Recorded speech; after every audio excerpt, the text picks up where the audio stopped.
Hey everyone, Coops here from the whole Box and Dice, Magic the Gathering's latest set, Dominaria. We're going to be cracking open another box. Had a pretty insane one the first time round. Got like 7 Mythics with a foil, which was always nice. Plenty of good stuff in Dominaria, so hopefully we'll keep those Moxes and Khans rolling.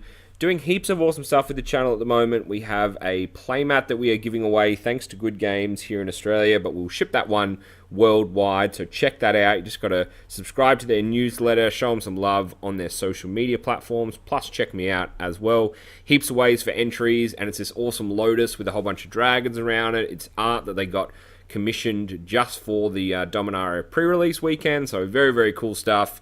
And if you're watching this as part of the DBS stuff, we're doing a couple of giveaways at the moment as well. So check out all the competitions that we're running. I'll put all the links in the descriptions as we jump into our first pack here. And we've got a Memorial to Folly and Jaya's Immolating Inferno. This card is nuts for limited. It's like, for 5, 3 damage to 3 targets. It's an excellent, like pseudo board clear.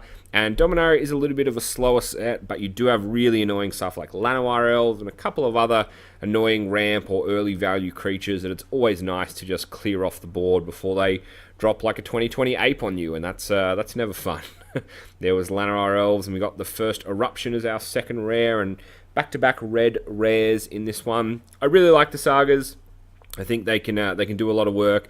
This one's pretty interesting because it comes in, does a bit of damage, then you get to ramp for a little bit, then you can sack a mountain to do 3 damage to everything, so you've either got a big drop on the board that'll either outlive the 3 damage, or if you haven't got control of the board, it's a nice way to kind of, I guess, wrangle it back. Cast down is nice. Oh, Teferi, awesome. Teferi is a very interesting planeswalker. Last blue-white we saw was Dovin. Dovin certainly tried to be a thing in a couple of decks. The draw and the life game was nice, but I feel like Teferi probably has a little bit of a better chance of finding a home at standard.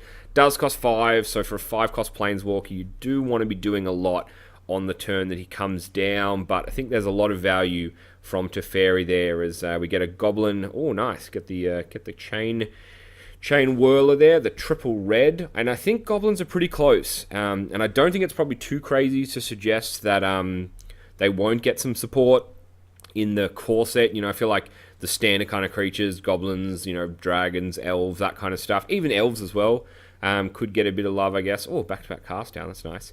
From the core set there, and obviously a lot of this stuff, whilst maybe it may not see play at the moment, you've got the standard rotation coming out at the end of this year.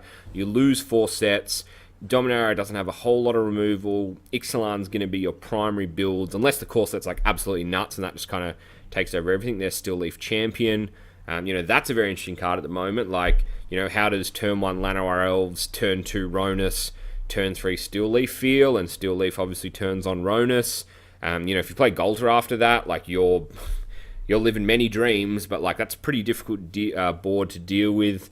I saw like a Saffron Olive tweet earlier talking about how even budget decks really need to find a home for cards like Fatal Push, because you just can't allow your opponent to go first, have a Llanowar Elves, and then kind of get that, 2-drop becoming 3, etc. So I think there's a lot of merit to that, and obviously Fatal Push is rotating soon, but it does see a bit of play in Modern, so market-wise, it's not going to behave too much like a traditional rotating out card, but I think there's definitely going to be some requirement there. Two-Headed Giant, that was an interesting card. I thought that one was a bit of fun.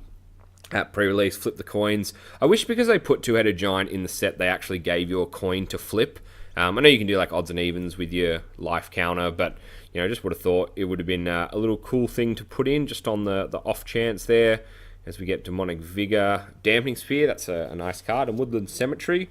So we've got a few more lands to add to the standard pool as well, and this is the first time these ones have been reprinted, so certainly like the foils and stuff are going to be of interest to some players, I think. And, it'll leave us with an interesting land cycle as well once you do lose Kaladesh and the Amonkhet blocks, because Landwise becomes very different, and that obviously is a large portion of how viable, 2 and 3 color decks, or even just 2 color decks that try and splash, as well as like 3 color actual balance decks. And, with the whole Attune and Aether Hub being, stripped away of that effectiveness, there's there's plenty of interest, I think, in terms of where these multicolored decks go, because a lot of the legends are 2 or 3 colors as well. So as we see a grunt at the back. So I think, I think mana-wise it'll be interesting. But any kind of land set could be printed in cores, I guess. So I guess they have that flexibility, and that could be a really good way for Wizards to, I guess, signal some colors and some cards that they want to enable, in the last couple of sets. But I think you'll see dinosaurs and Merfolk be pretty strong. You got Joda there, pretty popular Brawl commander. I think dinos will be strong just because they're hard to deal with once they get going. Merfolk obviously have the ability just to get up underneath stuff, and you lose a lot of sweepers. You lose Fumigate, you lose Sweltering Suns. Yes, you have Settle, but there's a lot of very annoying stuff that's kind of holding maybe some of those decks back. Oh, nice, Verix. Verix the Blade Wing. This is another card, right? So like straight away you look at this and you're thinking Glorybringer, right? But this is a 4-mana 4/4 with the upside of the kicker to get another 4/4, and it's also a legendary creature, so cast down can't hit it. It's a token. Obviously, you lose the haste, but you have the kind of upside with kicker. I think Verix, which is actually pretty cheap at the moment, this is probably not... Oh, Foil Wizard's Retort. This is probably not a bad card getting a couple of copies of. They were like $5 last time I looked, and I think for $5, I think you get a bit of value out of that, because when you do lose things like Glorybringer, I think this is a card that a lot of decks will probably want to play, and maybe even like a deck that, like a sideboard card for control. It's always nice to have a beater or two in the board, and something that they can kick for plenty of mana is always good if they've got plenty lying around, which they normally do in a control deck. So about a third of the way, no, about halfway through on this one, we just can't get this Invoke the Divine to focus. But yeah, not too bad this box. Be good to get a couple more Mythics. Oh, nice, Gilded Lotus and a Foil Gorge there at the back. Love this 3-drop here. This was so annoying. 3-drop, 2/2. It's got First Strike, Lifelink, and Vigilance, and it reduces the cost of equipment and auras. This was a pretty big powerhouse in Limited, and I think there's a lot of decks that want to play white in Dominaria Sealed or Dominaria Limited, and I think green-black will be something. I think probably red-white and green-white are definitely decks as well. So it'll be interesting to kind of see how that all shakes out as we get a Squee. Oh, we've lost Squee. It's alright, don't worry about it. Doesn't matter where Squee is. We can cast him from Exile or the Graveyard. So that's another one as well. Like, Squee's great because you can just chump with him. He is double red, so it does affect your color requirement a little bit. But having the ability just to chump and then bring Squee back is very annoying for your opponent if they don't have a trample creature. As we get a Clifftop Retreat there, that's pretty nice. This is a pretty nuts card as well. So this is the 4-mana 2/2 with double strike, and anything with first strike also has double strike now as well. So there's some very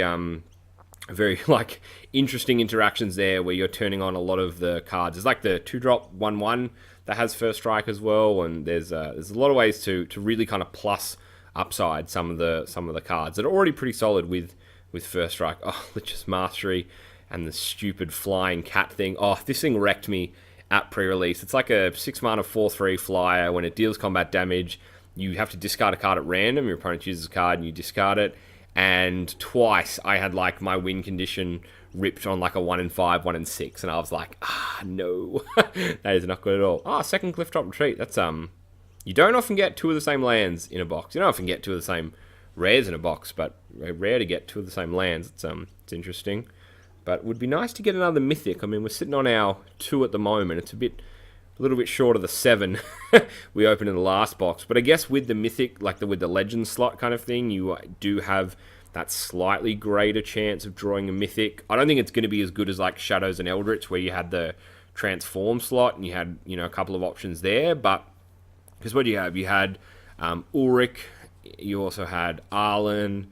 No, Westvale was just a rare, but you definitely had a couple of Mythics. You get Startled Awake as well, so there's this focus has been a bit funny in the video, this one, so I apologise for this as we crack open this pack here. An Adept, Moral to Glory.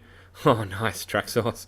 This card's you're living a lot of dreams, but gee, it's fun. With no Braid in the format, I feel like you can almost try and commit to it. But it's just the upside of having 3 damage to a creature plus the artifact removal. It's very difficult to try and build a strategy around this. But 7/7, it's a heck of a creature. You can always play it and it turns on cards like Ronus, that's for sure. So I did see a lot of people saying, Ronus on 3, this on 4, or as we said before, Ronus on 3, and it's a heck of a body for Golter as well in terms of beefing up the power. So there's definitely a couple of interesting applications, and we just saw the Opt there at the start of this pack, and Sylvan Awakening. And the Elf as well. So yeah, I wish the Elf was a 2-drop. I don't know if it's too strong at 2, but I really, really like it. Cool to get that in foil. We just saw the Opt as well, and that's going to be one of the Dominaria F&M promos. I think it's like, it's that, and there's, what's the other one? Is it Cast Down or Seal Away? It's one of those two. I think it might be Seal Away. And then there's a creature as well from memory. So I think they've done pretty well with the, we got the Marshal, another one of those stupid cat dragon things. I think we did pretty well with the promos that they've picked. It was kind of appropriate to have the tokens for Ixalan, given it was a token, I guess, heavy set, plus the whole treasure thing. You got the City's Blessing. That was kind of cool, but I'm glad they've moved back to promos, so that's pretty nice. But Verdant Force. Like, a lot of these cards, like, you look at them like, okay, 8 cost Verdant Force, but the format for, I guess the limited format is so slow. I was speaking to someone yesterday who plays quite a bit of it, and they're like, it's like glacially slow, and I was like, it is very slow, and a lot of the dreams that you kind of want to live that you couldn't live in, certainly Kaladesh, and even, Ixalan and stuff, you just can get away with it, because, it's like the Dino deck, right? The Dino deck was very slow, and if you couldn't get a good start, you just get blown out. But this just kind of says, you know what, like, you've got the time, like, you can dirtle around a bit. The Sapling deck is a very real thing in green-black, so there's plenty of decks that kind of aren't really turning on till turn 5+, and that gives you a lot of time to, kind of set up whatever kind of craziness you want to set up. So I like it. Oh, nice, Weatherlight. I like having a little bit, nice, and a 4 rare. I like having a bit more flexibility in terms of, like, not having to just build a turn 4 kill deck, otherwise you're dead. But Weatherlight is an interesting one, right? Like, vehicles are always graded harsher with things like a Braid in the format, but I feel like Weatherlight, they tried a little bit too hard to not make it too powerful. We've had Copter, we've had Heart of Kiran, we've had vehicles like this. I think maybe they just made it a little bit too underpowered, especially for a Mythic as well. But, maybe there is some kind of colorless vehicle deck that plays something like Khan, for example, and maybe that's a thing, but, that's the beauty of it, right? Like, so much is just up in the air in regards to the format. No one really knows what's happening and what comes next. And, I saw Pile doesn't want to cooperate. I saw, like, a historic Sultai list, which looked very fun. The mono green list, like I was talking about, with Lanoir, Rona, Steel Leaf, Golter, like, that seems possibly a thing. I don't think Black-White Knights are there, but there's a heck of a lot of good removal. Oh, nice, the Vow and the Frog. There's a lot of nice removal in a deck like that. You do have Fatal Push and Cast Down and Seal Away and Cast Out and Vraska's Contempt, so you've got a lot of annoying ways to interact with your opponent as well. Then you've got the more niche stuff like Ixalan's Binding and Gideon's Intervention, so, like, there are other options. Oh, Territorial Allosaurus. Love this card. I think this is another one you should consider grabbing. It's only a rare, 4 mana 5/5, has the kicker for 3, makes it a 7/7, like, not 7/7, makes it a 7 cost fight 5/5, and I think that's pretty relevant. I think the Dino Tribal is relevant as well, so pretty excited to kind of see if a card like that takes off. But yeah, if you're thinking of grabbing a card, I think that's probably something. Verix as well is another card I recommend. I think the Mox hype, the more and more I look at it, I think it actually possibly could be real, which makes me a bit sad because that'll be an expensive card. Khan, I'm not sold on, but I've seen some crazy Mox lists that just kind of abuse, like, Lanoir Elves and Avia and Mox, and you're off to the races pretty early in the game, and you're dropping Nissa Vital Force too early, and that's, like, a very difficult creature, Planeswalker, or, like, the land creatures she creates. They're very difficult to deal with, so we'll see. We'll kind of see where it all goes, but only a couple of packs left on this one, so if you've enjoyed this video, make sure you hit that thumbs up button, subscribe. If you're new, we're just about to crack the 1,000 subs, which is pretty awesome, so thank you so much for all the love on the channel. It would be a really awesome way to see out the end of the month, because we've got heaps of cool stuff planned when we get to the 1K, so that would be awesome. If you want to support the channel in other ways, you can check us out on our Patreon as well. That'd be pretty cool. You can have a chat with me like more personally and put you up at the end of the video, and you get a bit of direction on some of the things that you can do. But we're in this last pack here, the Grow from Ashes, a Blessing, Fiery Intervention, Navigator's Compass, the Sphinx, Cabal Evangel, Avon Sentry, Serra, love that that's back in Standard, and Hinterland Harbour, which means our legend is Mythic one time? No. Shana, Sky's Legacy. Interesting card, Shana. I think that could be an interesting one. So, look, only 3 Mythics, but pretty happy with this box. I like Verix, definitely like Teferi. Weatherlight could have been a Kana or a Mox, that would have been nice, but, you know, that's kind of life. Got a few lands as well, like got the Harbour, got double Cliff Top Retreat. I think we got the green-black one. It's like a Cemetery or something. It's Overgrown. No, it's not Overgrown Tomb. That's my land imbalance. It's something Cemetery. Woodland Cemetery, maybe.